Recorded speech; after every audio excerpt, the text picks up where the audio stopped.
Hi, everybody, and welcome. I am so excited for this conversation with Lauren Byers from United Faculty of Florida. My name is Martha Grant. I am the Director of Product Strategy here at Action Builder and Action Network. If you've been with us on previous sessions, you know that I have been building Action Builder for the past 5 years, working with a cooperative table of organizers from across the country. Representatives from 15 different unions have been really playing the core role of helping us develop Action Builder from the get-go. But none of it would be what it is today without the insights and enthusiasm of fantastic Action Builder users and organizers like Lauren. So Lauren, as we get started, can you kick us off by just telling us a little bit about you, your background, and your current role? Absolutely. Hi, everybody. I can't see you, but um, so I was studying history at the University of Florida, and there were $38.6 million budget cuts. This was the 6th year of budget cuts after the 2008 economic crisis. So I jumped into the labor movement struggle for the first time, fighting layoffs, restructuring. We were able to prevent massive layoffs in computer science engineering and restructuring of computer and human resources, but there were still incredible budget cuts. And while I wanted to be a professor of history, at the time, I remember one of my professors, who I work closely with the United Faculty of Florida to this day, put up numbers on the screen saying that 79.9% of academics across the country had full professorship. I'm sorry, I get them mixed up. 29.9% had full professorship and 79% of them are white men. So I took a moment of reflection, pause, and said, well, I need health insurance now. I can't be on, a $17,000 income as a graduate assistant for the next 10 years to pursue this. But I believe in higher education. I believe in fighting for its integrity because it protects our democracy, not just providing a public good to our society. And I became a union organizer. I worked in New York, New Jersey, and Florida with higher ed, all across the titles and the spectrum there. That is just fantastic. Now, as a union organizer, you've worked with a lot of different organizations, building up leaders, building up organizing committees, building up workers so that they can fight for their rights. What would you say is the sort of core thread of this is what it means to be an organizer to me? Having one-on-one conversations, really just the basics, committing to be present, at least through a semester, if not a full year, because the more consistency there is on an organizing team, the more accountable we are to fulfilling our goals and our achievements. And really building, I think, especially since the pandemic, a sense of community. We've been going remote, as you all know. Meetings are remote, bargaining sessions are remote. But it really has taken away our ability to identify new leaders, bring them into the fold, give them ownership over the process in our work. So I'd say one-on-ones and building strong communities within that new set of leaders that you can identify. Absolutely. When did you join UFF? So I worked actually part-time for the UF chapter when I was still an undergrad. And then I worked full-time while I was still going to school for UFF. This was many years ago. And then I came back and been here since 2018. So 5 years. Oh man, that's fantastic. One of the things that I love seeing all of the activism that's been taking place on college campuses, especially in the past couple of years, is knowing that all of these folks are graduate students, generally younger people, are being exposed to the labor movement for the first time through these wonderful experiences on campus about what it means to take ownership of the direction that you're going and that the country is going and that work is going. At UFF, a lot of your work has been happening during the pandemic. Can you talk a little bit about how you've tackled that challenge of building community and building relationship in the past couple of years? Well, we're still trying to figure it out. As is everybody. Um, I will say that one of the strongest campaigns and efforts that we saw remote was our a new organizing campaign. For those that are not familiar, that is unionizing a new workforce. And it was completely remote, except for when we collected cards and we had people, scattered all across the Tampa Bay area, which is quite large, and had their trunks open with the box and the card and hand sanitizer. Um, that the success of that was based in the consistency of the organizing committee, committed, dedicated, consistent presence of a group of people that were really focused on those one-on-ones. The way that it's looked in terms of we have kind of priority campuses, our larger R1 Research One institutions, University of Florida, South Florida, Florida State, Central Florida. That's where our major focus is, because we've had threats from the legislature almost every single year threatening 50, if you don't have 50% membership, you no longer have a union. Now we're being threatened with payroll deduction being taken away. So if we were to lose our R1s, we would be in existential crisis of our organization. So those are our major focuses. And what we've done is hired member organizers, which has been really key to keep that consistency and give people the time that they need to develop the skills. Because as you all know, organizing, having one-on-ones, communicating, learning how to communicate with difficult people takes time, takes a lot of patience, takes a lot of rejection. And so member organizers have been a key part of our membership campaign at these priority institutions. Having consistent meetings, we usually do weekly meetings so that it's an easier way to build that sense of community and connection with folks. And more recently, we are doing more in-person work. And we've also done a lot of home visits. That's something we've integrated into our work. Faculty are not usually ready to do home visits. So that's been a great experience. So we're kind of shifting things up, more home visits, trying to integrate more in-person events. But at this point, our number one priority is just building our teams out, because we have lost people due to the political climate. People are leaving the institutions. It's should I stay or should I go? And getting involved in their union doesn't sound too exciting right now. So we're going back insular and focusing on building our teams and building that sense of community so that they can stick through it and want to be a part of their institution. Yeah, you mentioned the political climate, and I think a lot of folks on the call and who will be watching this in the future on YouTube don't necessarily know just what is happening in Florida. And even if folks know just sort of vague things about the political climate in Florida right now, don't understand the specific, really aggressive tactics that have been used against the Florida system, higher ed system. Can you talk a little bit more about what that has looked like? Yeah, of course. Well, of course, we have Governor DeSantis, and ever since he came to power, we have seen a dramatic shift in, aggressive legislation, particularly concerning academic freedom, tenure,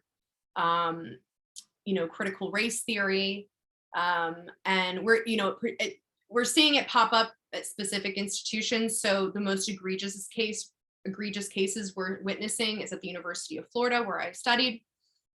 That is expert witnesses, faculty who's serving as expert witnesses in a case against the state, were told by the administration that it conflicted with state interests, and so therefore they couldn't do it.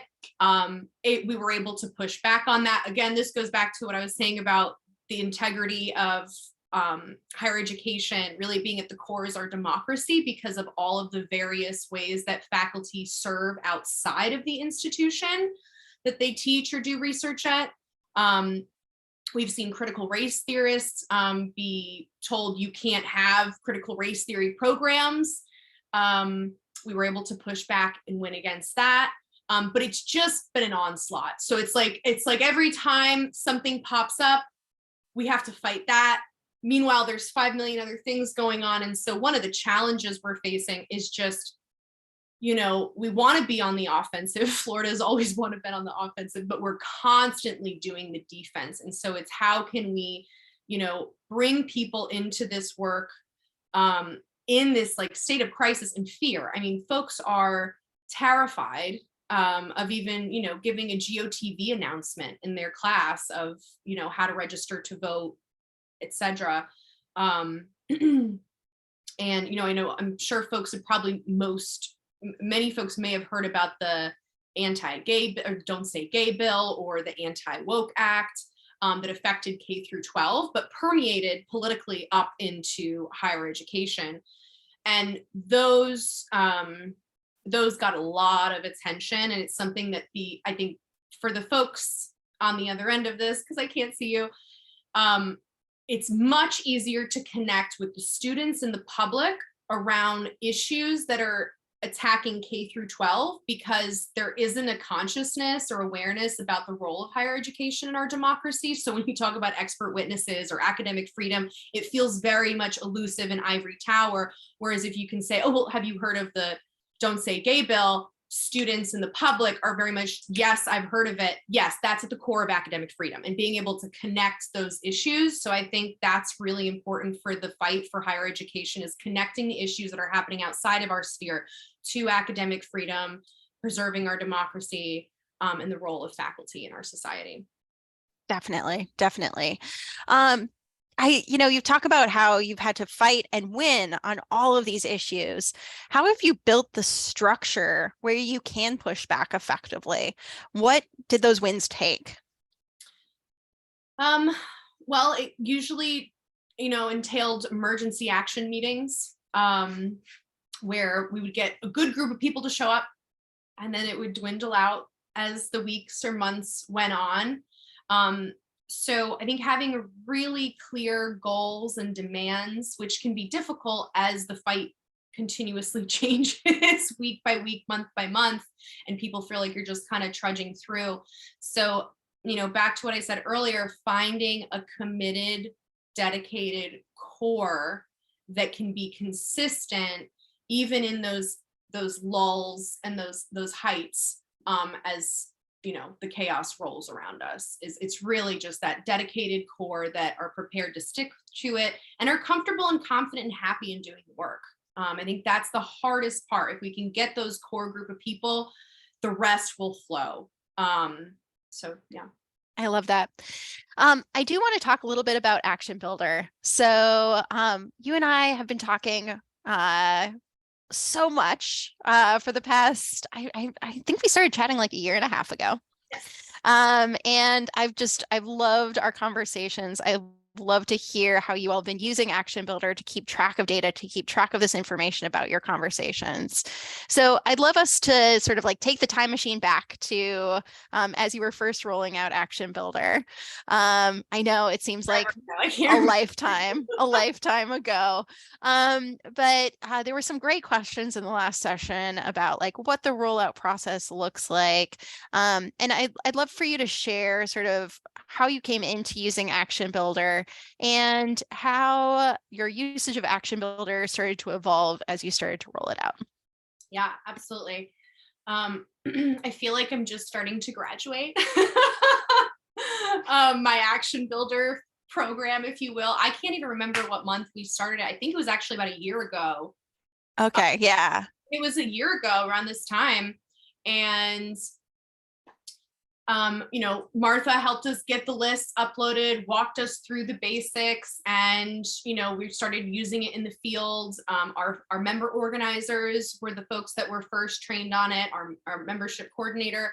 Those are the folks that we typically kept it that consistent core. So we started with the consistent core using Action Builder.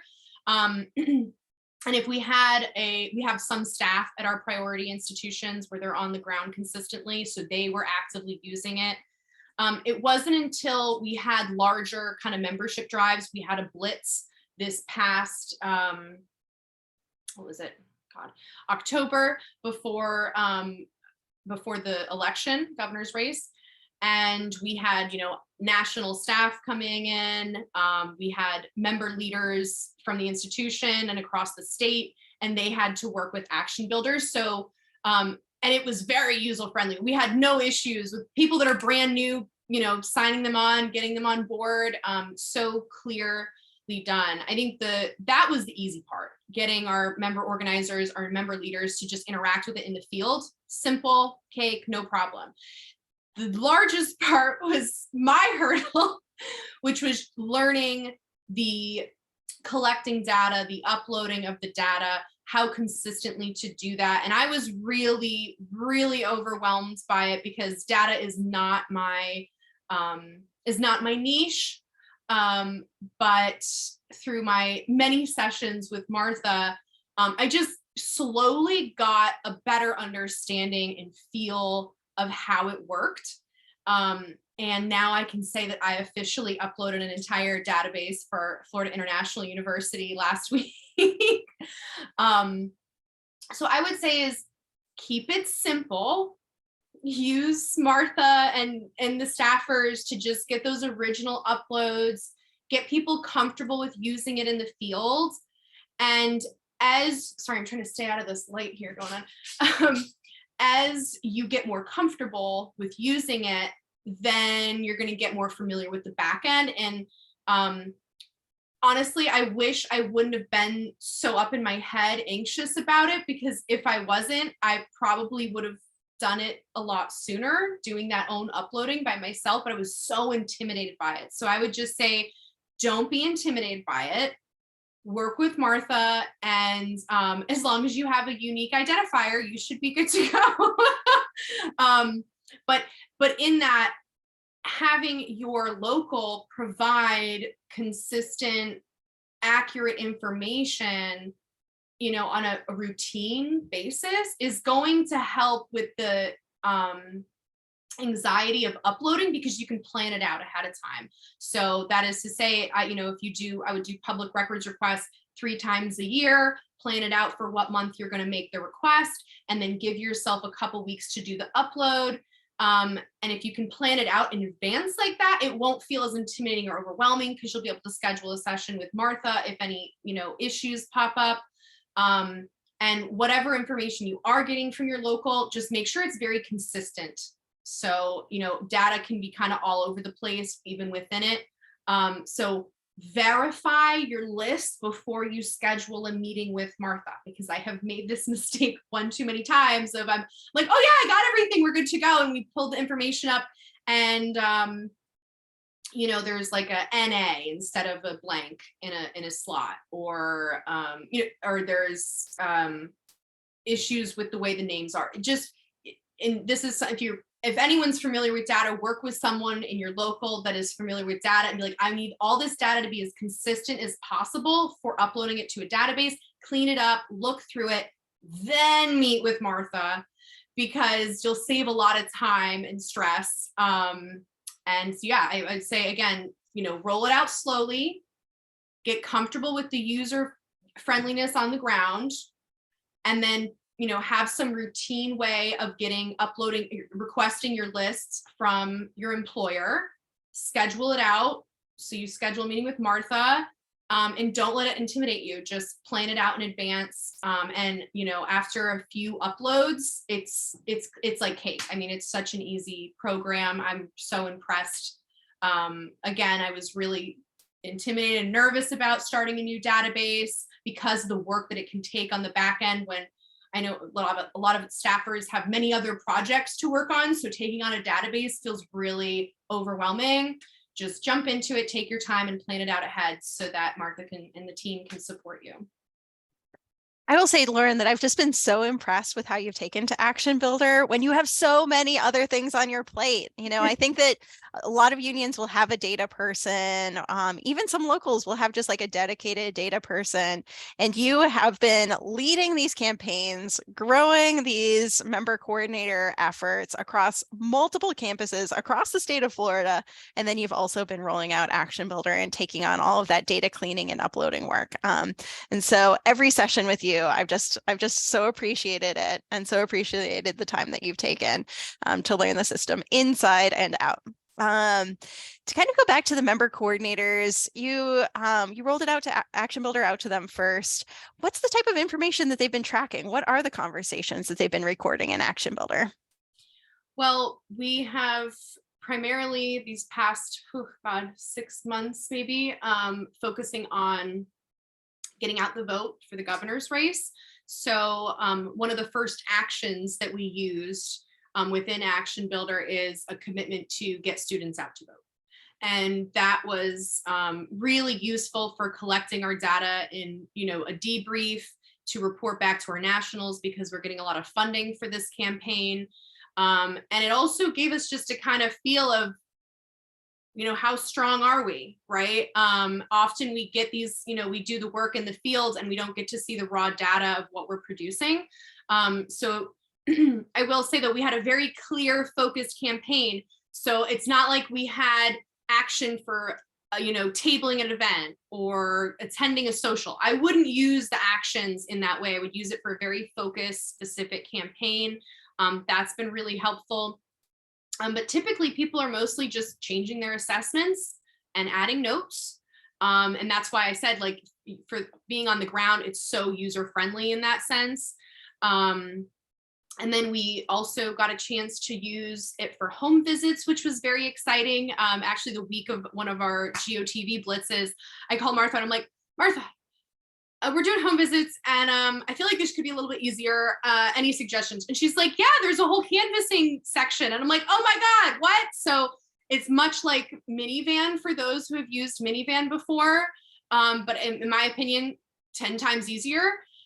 So if you're doing any type of home visits, Action Builder is fantastic. And yeah, I mean, that's been the main thing, the actions, the assessments, and then if we needed to use it for home visits, that's mostly what people are doing on the ground with it.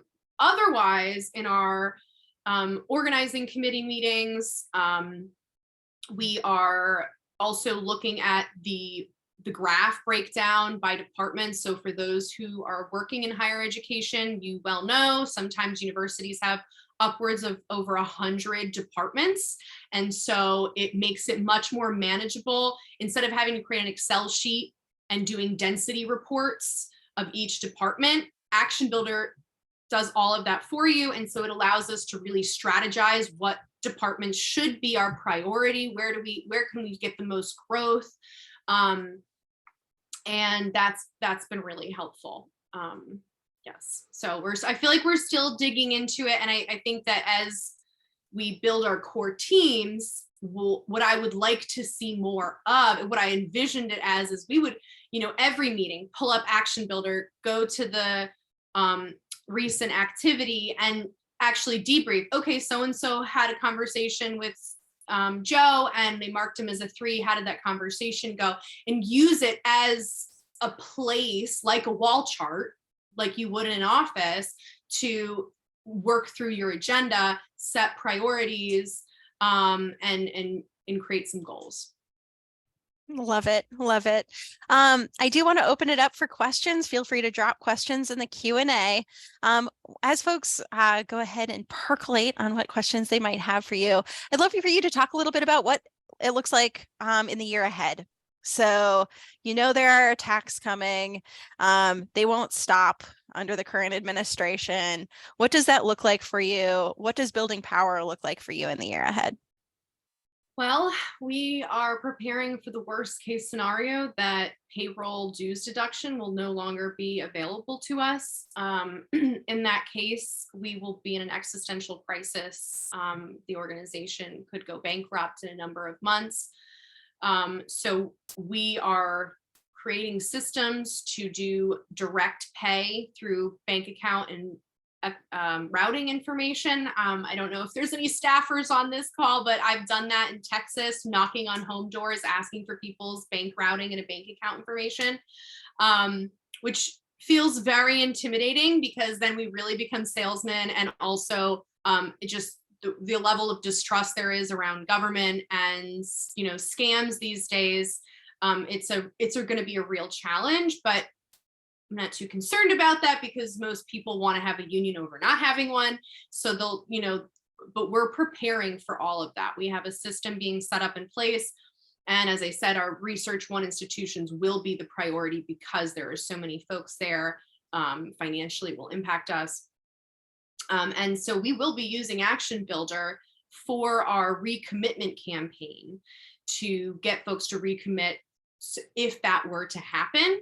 And I think it'll be night and day for us to be able to track those numbers in real time, to set strong goals that we can achieve, because unlike a kind of potential campaign of we would like to have this happen, this is something that if it happens, we have to have a real process to track who we have committed, and how far we have to go before the entire organization goes under. And so, again, that would be like using actions within Action Builder, using the home visits. So I see, yes, it can be used for just a general membership campaign or an issue campaign.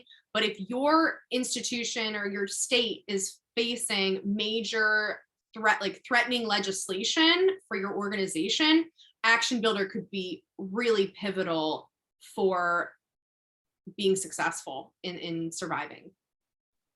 Yeah, I just, it's so wild, these attacks on our unions across the country, and how terribly they're going after just every angle. So we had a couple panels talking today about labor solidarity, how community organizations can step up and act in solidarity. Can you talk a little bit about the solidarity efforts and how other unions can assist, or community organizations can assist in some of these fights ahead? Oh, well, to be frank, I don't see any strong coalitions being formed at this point. I think that's definitely, what we need to be looking forward to as a country in terms of the labor movement, not just being concerned with our own our own chapter, our own union, but rather what is the larger threats that we are all facing right now. I think it's a question for all of us. We've seen it more on the local level play out, right? So at the University of Florida, around the fights around academic freedom, we have undergraduate students, we have community activists, we have non-unionized faculty, professional staff, and the like, who are coming together to advocate in a kind of more coalition-based way around these issues. And we're seeing that kind of trend pop up at other institutions for the threat of academic freedom. And of course, during GOTV, we would support other, particular representatives running and the organizations that were also getting out the vote. But I'd say that's a big challenge for us, is really building stronger coalitions to fight these attacks. Absolutely. Of course, we are affiliated with the Florida Education Association, which represents the teachers. That's, over 100,000 people strong. So we are affiliated with one of the strongest unions in the state, but we're not seeing that level of community-based activism that I think we really need to see. It's been more on a local level. Yeah. And to kind of talk a little bit about losing paycheck dues deduction, is that going to be for every every state employee, or is it specifically focused on the university faculty? So I'm not sure. No, yeah. There isn't any formal legislation right now, but right. Typically the anti-union legislation in Florida is teachers, like state workers, public employees who are unionized, but never, of course, the firefighters or the police officers. Of course, they always write in those exceptions. Classic. Typically for public employees who have a union. Right. So horrifying. folks, you can drop questions in the Q&A if you've got them. And I do have a couple more questions for you. So thinking about like your journey within labor, what is the direction that you see yourself going? What is your career trajectory? Oh, I can't say. That's for me to know and everyone else to find out. I love it. I love it. Future president. Okay. And then to think about the direction that you would like for the union as a whole to take, and especially thinking about gaining members. So you talked a little bit at the start about new organizing campaigns, new organizing efforts. What does that look like for UFF going forward? Well, continuing our member organizer program, using Action Builder, and again, building our core teams out. We've seen a lot of folks leave our institutions because of the political climate, because of the pay. And so, I mean, I hate to say it, but that's it. Like building our core teams is really at the center of my work right now. I mean, I'm telling folks, like, don't even bother recruiting people.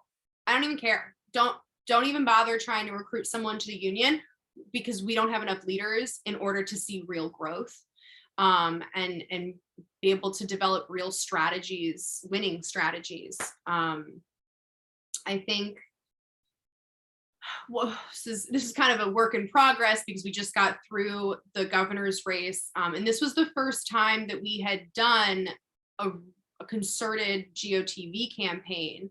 That is asking faculty to get their students out to vote, making classroom announcements every single class, because if full-time faculty across the country were to be having those conversations and, you know, literally just providing information in every single class, we could win, right? Oh, yeah. I mean, you have full-time faculty have access to millions of students in the 18 to 25 demographic. We don't need to tell them how to vote. We simply need to get them to the polls. So that's why we chose to do that. It was the first time we ever had a campaign like that. You know, faculty weren't very used to it. It was the first time for them. So there was a bit of just them dipping their toes and getting comfortable. So while we do believe that we, you know, made an impact and did a lot of great work. In retrospect, we needed to start months earlier. I believe personally that if you have a union at a higher education institution, you should be doing tabling once a month minimum every single year without question, and have a computer where people can register to vote. We need to getting our students to register to vote. If faculty just flex their muscles for 5 minutes getting students to register to vote, it would be night and day. State politics would change. I mean, it's something that I think we underestimate the power of faculty and their access to these 18 to 25-year-olds and what difference we can really make beyond just teaching them good values and critical thinking. We've got to think bigger than that. So now we're thinking of, okay, what do we do starting next semester? If we want to have an impact in the election cycle, what does that look like? That means doing year-round GOTV work, integrate it into our membership work, integrate it into whatever ongoing work the local has, but don't stop doing it, because we could make a really big political difference if full-time faculty saw themselves as advocates for their civic duty, encouraging their students to participate in their civic duty.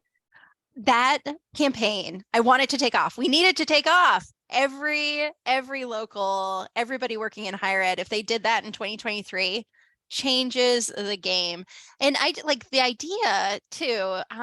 You know, I think that we maybe like take it as sort of like oh yeah, that makes sense that like a higher ed person would be nervous about asking their students to vote. No, why should anybody be nervous about asking their students to exercise their democratic obligation to vote, to cast a ballot?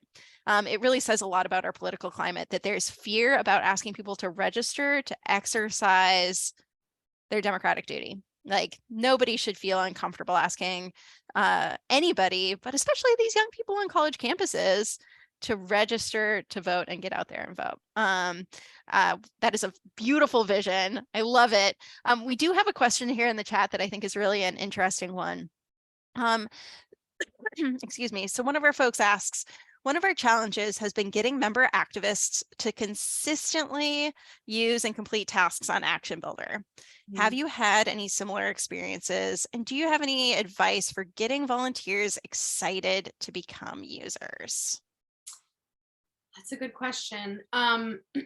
So I typically don't give access to Action Builder to members unless they are consistent. So if they haven't already shown a strong level of commitment and follow through, I won't make them a user. Because what you're doing is you're testing how involved they are, and you don't want anyone in our data that isn't actually committed to the work, because number one, you have data leaks. You don't want any random person having access to our database. Number two, it's going to alleviate some of the issue that you're talking about, which is, oh, they didn't do the task, because they're not committed, because they're not there yet. They don't have ownership over it. So I would say build them up to it. Have a small, if you're going to give them a task, maybe you could create the task for yourself as to follow up with that person, and in their notes say, I've assigned this person to talk to so-and-so. Give them what they need, the contact information, and have them follow up with 3 people. Say, these are the 3 names, here's the information that you need. Mark it in Action Builder as a follow-up for yourself, or however best works for you. And if they're actually following through with that work, then say, great, what's so much easier is we have this program, so I don't have to send you anything over email. Can I introduce it to you? And then do regular trainings at your steward meetings or whatever organizing committee meetings you have. Integrate Action Builder, kind of basics, if you will, into your routine, so that it just becomes a routine for the local and anyone who gets involved. But again, I'm very strict about who I make a user. I don't make anyone a user unless they're committed. And so I haven't had that problem. I really love how you've integrated Action Builder into this sort of like structure test. Like one of the structure tests is, well, now that you're at that place where you're an Action Builder user and you're logging information. And I also just want to like lift up too, that integrating it into your regular meetings. And I think that that's something that I've seen in other unions too, is where it just becomes part of the day-to-day rather than a separate thing that somebody needs to like make time out separate from the other meetings to attend. There's a lot more success. And that's, like I was saying earlier, it's what I really wanted to see is every organizing committee meeting, we pull up the Action Builder activity part where it says who did what, and every steward, whatever your meeting is on a regular basis, go, okay, let's take a look. How many 2s have we assessed this month? How many, and, make it usable, like, use it within the work that you're doing consistently, so that when you do find a new activist, they're already familiar with it. It's not going to feel new to them. It's not going to feel overwhelming. It'll feel like, oh, this is the thing that they do, right? So again, just making it a routine for the committee or the group that you're working with. I love that so much. Lauren, thank you so much for joining us today. I so appreciate our time together always. And I'm really glad that we were able to hear more about your story, everything that's happening in Florida, and all the great work that you've been doing at UFF. Thank you so much for joining us. Thank you to Action Builder. You guys are fantastic. So good to see you. I did drop in the chat. Jeff has dropped in the chat as well. Our next session is about our values in action union organizing in the progressive movement. It's not just faculty, it's not just railroad workers. Everybody needs a union, including those of us who are staff. So please join that. And then if you're here in DC, we do have a happy hour tonight. Thank you so much, Lauren. Thank you, everybody. See you soon. Good luck. Thank you.